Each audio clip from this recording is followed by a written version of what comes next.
Olá, boa noite. Bom, muito obrigado por estarem aqui assistindo a mais essa aula do nosso curso de tópicos, efeito Casemiro em aplicações, bem nessa época natalina, né? Aproveito para desejar Feliz Natal a todos. Então, vamos aqui começar compartilhando aqui as nossas notas, né? Então, a gente, nessa aula de hoje, vai discutir o problema abordado por Casimiro em 1948, né? O exemplo que ele tomou para ilustrar essa questão central, né, da energia do vácuo, né? Então, foi a grande contribuição de Casimiro. Vou voltar a comentar sobre isso no final da aula. Na época do Casimir, né, essa questão da energia de ponto zero, do campo eletromagnético ou de qualquer campo quântico, né, não era, era completamente ignorada, né? A opinião dominante é que essa energia de ponto zero, nesse caso do campo quântico, deveria ser simplesmente considerada como sendo um defeito, né, do formalismo, da teoria quântica de campos. E aí o Casimir teve essa grande contribuição de mostrar que ali, escondido naquela energia do vácuo, né, a energia de ponto zero do campo quântico, existia uma quantidade física importante, né, que dá origem a efeitos físicos muito importantes, que é hoje conhecido como efeito Casimir, né? Então, a gente vai ilustrar aqui o nosso problema, né? Considerando agora o caso do campo eletromagnético em 3 dimensões, né? Na aula anterior, a gente fez um modelo muito mais simples, né? Numa situação envolvendo uma dimensão espacial apenas, né? E agora, então, aqui a gente ataca o problema real, né, do nosso mundo real, que é tridimensional, 3 dimensões espaciais e uma dimensão temporal. E aí considera o campo eletromagnético, né? Então, aqui a gente realmente usa mais aquele formalismo da teoria quântica do campo eletromagnético que a gente estava discutindo no início do nosso curso, né? E a geometria que o Casimir considerou é essa geometria aqui, é talvez a mais simples possível, né? Em que você tem superfícies planas paralelas, como está nesse desenho, que são muito extensas, né, no plano XY. Então, eu tenho um espelho ou uma placa, né, que é muito extensa ao longo das direções X e Y, né? Essas dimensões aqui, né, são muito maiores do que a distância de separação entre as duas placas, né? Estou supondo que essas superfícies planas são paralelas, né? E muito extensas, né? Vou tomar um modelo aqui de que elas são planos infinitos, né? Infinitamente extensos no plano XY. Aqui tem um pequeno errinho, vamos corrigir isso aqui.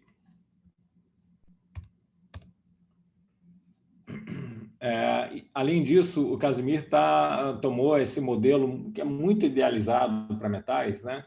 Que às vezes a gente chama de modelo refletor perfeito. É um modelo que é também conhecido como modelo de condutividade infinita. Você supor que esses metais aqui, que formam esses espelhos, não é? Essas placas, eles refletem 100% da radiação eletromagnética incidente, sem introduzir nenhuma fase nenhuma fase não trivial, diferente de π, né? Porque a ideia, o modelo é que não há nenhuma penetração do campo no interior, né, do meio material, do meio metálico, né, que ocupa semi-espaços aqui, né? Então, você tem uma placa metálica que é feita de um material, né, ideal, que consegue evitar a penetração do campo. A gente discutiu na nossa reunião síncrona, né, que isso vai ser um bom modelo se a distância de separação for grande comparado com esse comprimento característico de penetração que todo metal real vai apresentar e que vai depender também da frequência, né, da radiação incidente. Então, esse foi o modelo que o Casimir tomou. E também ele supôs, né, que você tinha uma situação de equilíbrio térmico a temperatura zero, ou seja, que o teu campo eletromagnético está no seu nível de energia mais baixa, que é justamente o que a gente chama de vácuo quântico, né? Então, você tem essa energia só devido às flutuações de origem quântica, né, do campo eletromagnético, né? Só devido a essas flutuações fundamentais das quais você não pode se livrar, que são as flutuações de ponto zero do campo eletromagnético. Isso é o que a gente chama de flutuações do vácuo, e tem uma energia associada a essas flutuações, que é a energia do vácuo.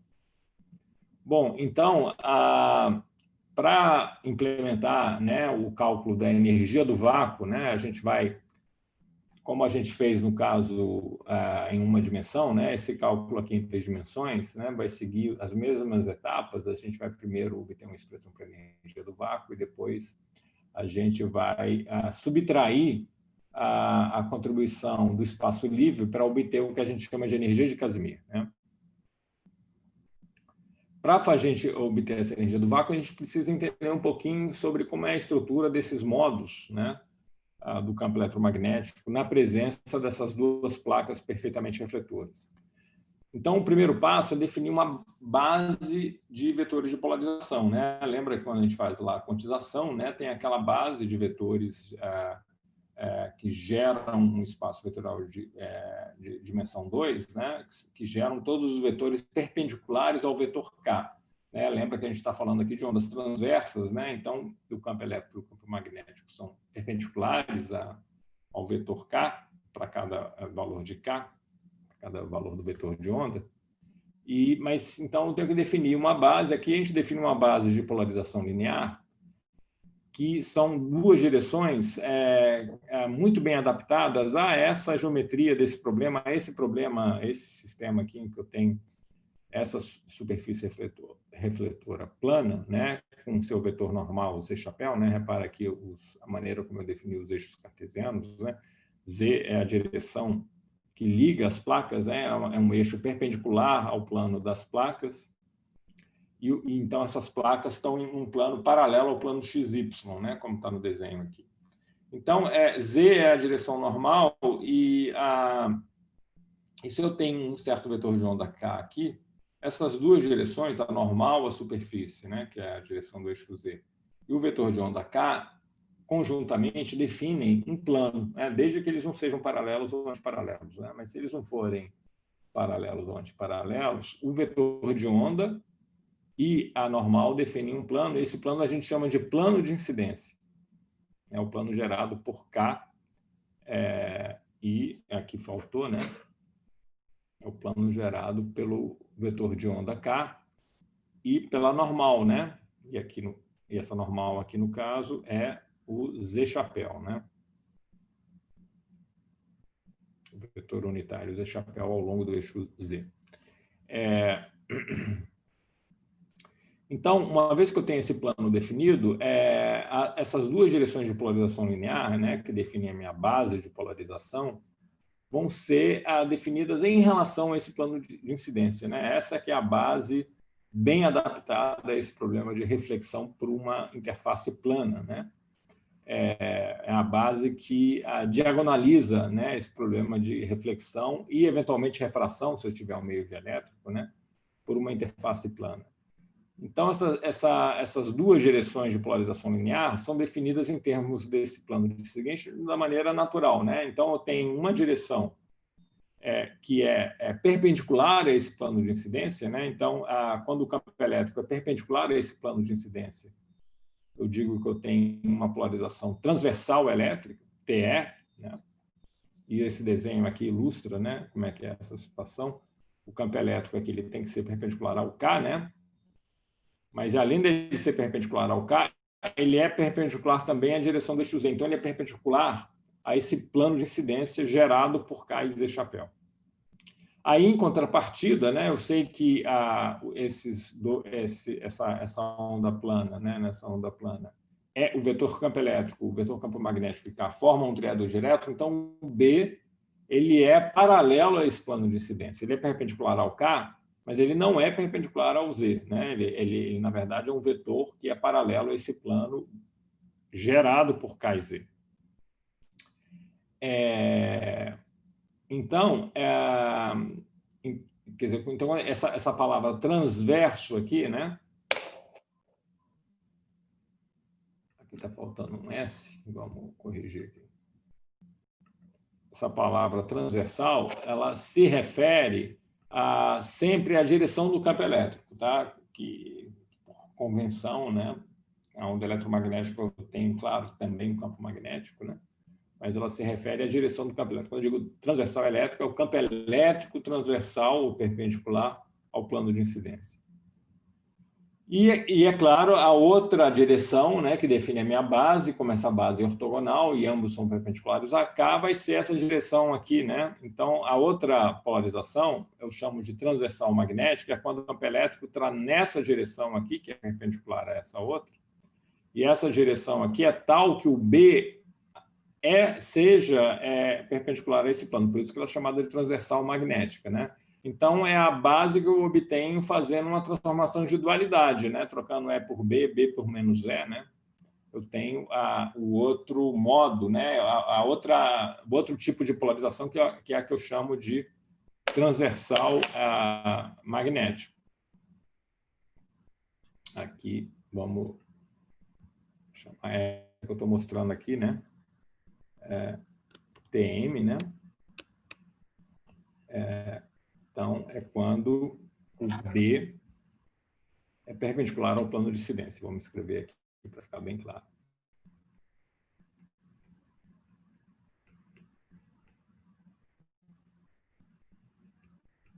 Então, é essa polarização que eu estou ilustrando aqui, né? O B ele está entrando aqui, né, nesse desenho, ele está perpendicular ao plano do desenho, entrando, e o E está nessa direção aqui, paralela ao plano de incidência, né? O B, nesse caso, aqui é perpendicular ao plano de incidência. Em ambos os casos, né, pelo fato de eu ter duas placas, né, ao longo do eixo Z, a componente Z, né, do vetor de onda K vai ter que ser discretizada, né? Eu posso pensar isso assim: essa onda incidente aqui vai ser refletida aqui pela placa da esquerda, por exemplo, e vai gerar uma onda com um K que tem o KZ invertido de sinal, né? Isso gera o que a gente chama de uma onda estacionária, né? Quando eu faço a interferência de duas ondas que propagam em sentidos opostos, né? Então, nesse caso aqui, com KZs, né, de sinais opostos, isso gera uma onda estacionária que vai definir, como no problema que a gente viu na aula passada, né? Nodos, né, na posição das placas, e define, na verdade, então, uma condição de discretização, né, que é a mesma que a gente tinha visto na aula passada, exceto que aqui a gente está se referindo não ao vetor de onda completo, mas só a componente Z, né, do vetor de onda, né? Então, esse K que eu estou escrevendo aqui com esse índice N é a componente Z do vetor de onda completo, que eu chamo de K maiúsculo, tá bom? Como está nesse desenho. Então, ele tem uma componente Z que vai ser discretizada pela presença das placas, ao passo que a componente, que eu chamo de K minúsculo aqui, que é a componente paralela ao plano XY, ao plano das placas, ela não tem nenhuma condição de contorno, né? Aqui, esses planos são infinitos, isso eu não estou considerando uma cavidade ressonante, né? Que seja fechado com algum plano aqui nessas direções. Então, isso quer dizer que eu tenho onda estacionária aqui ao longo do eixo Z, né? Né? Ao longo do eixo Z tem essas reflexões assim, e formando uma onda estacionária, mas ao longo de x e y tem uma onda propagante e não tem nenhum vínculo sobre os valores possíveis que o kx e o ky podem ter, né? Então, eles são contínuos, né?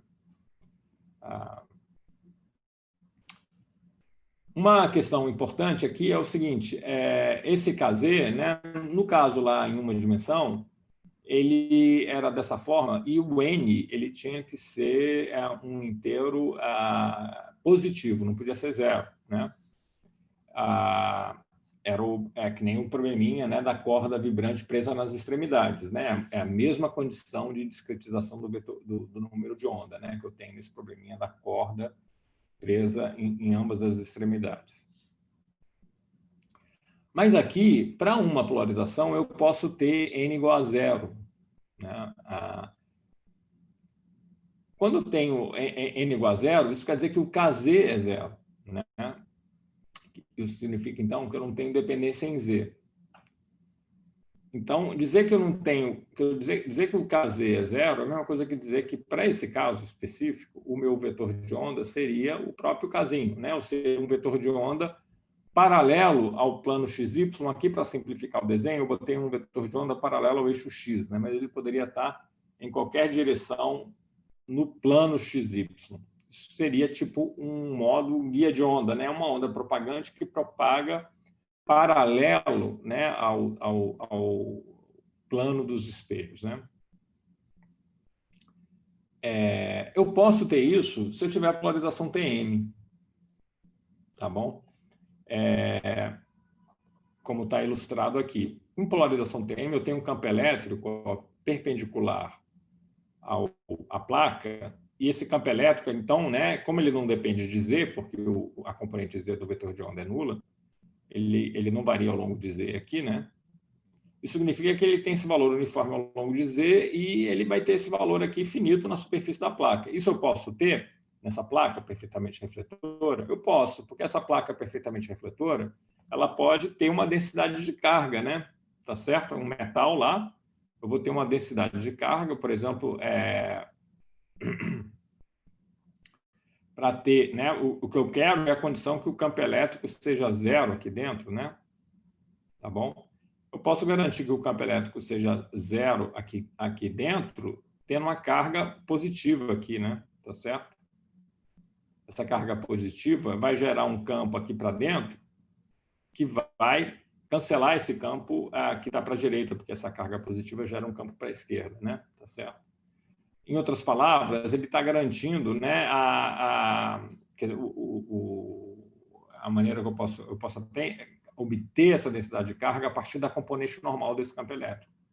Aqui sobre a superfície, eu vou ter esse campo elétrico aqui assim, né?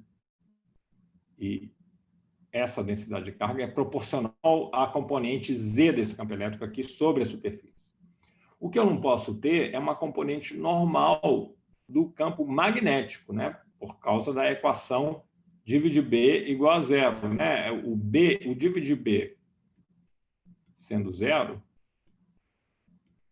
implica que o BZ é zero sobre a superfície, né? Por quê? Porque o B é zero no metal, né? O B também é zero dentro do metal, tá certo? Então, eu não posso ter um modo TM, né, em que eu teria o campo elétrico, eu teria o campo magnético aqui nessa direção. Não, se eu for olhar aqui, né, eu posso ter o modo TM, né? O modo TM é quando eu pego esse vetor K, né, e vou girando até ele ficar paralelo, né? Você vê que o campo elétrico, então, quando eu rodo isso, ele fica desse jeito como está aqui, ao passo que o campo magnético está entrando aqui para dentro do desenho, né? O campo magnético aqui, ó, é só olhar para esse desenho de cima, né? Ele está aqui entrando.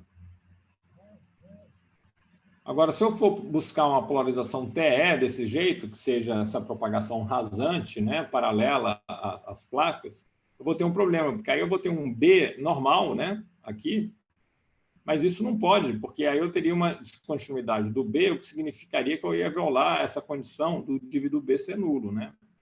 Eu teria que ter um análogo a essa densidade de carga elétrica, eu teria que ter uma densidade de monopolo magnético que não tem, né? Então, eu posso ter um modo desse tipo aqui, com N igual a zero, desde que a minha polarização seja transversal magnética, né? Eu não posso ter um modo assim se a minha polarização for transversal elétrica, né?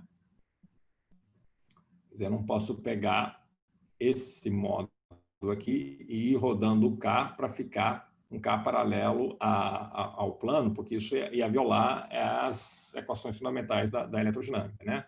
Em particular, essa condição de que a componente normal do B é contínua, né? Senão viola essa equação aqui que diz que não tem monopolo magnético. Tá bom? Então, eu tenho, moral da história, né?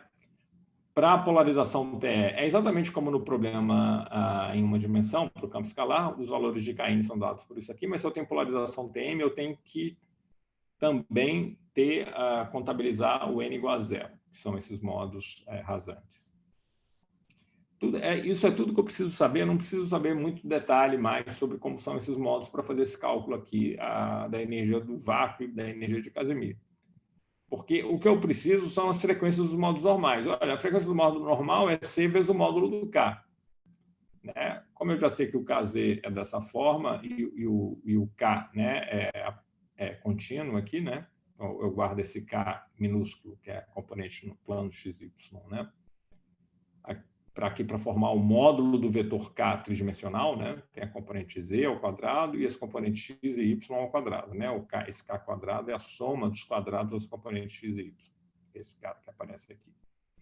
Multiplico por C, né? E eu sei que esse N, para TL, vai ser um inteiro positivo, e para TM, eu incluo também o N igual a zero. Então, com isso, a gente pode obter a energia do vácuo. Mas, para falar em energia do vácuo, tem um pequeno detalhezinho, né? Não sei se vocês lembram. A gente só pode falar em energia do vácuo depois que a gente discretiza com um volume de quantização, né?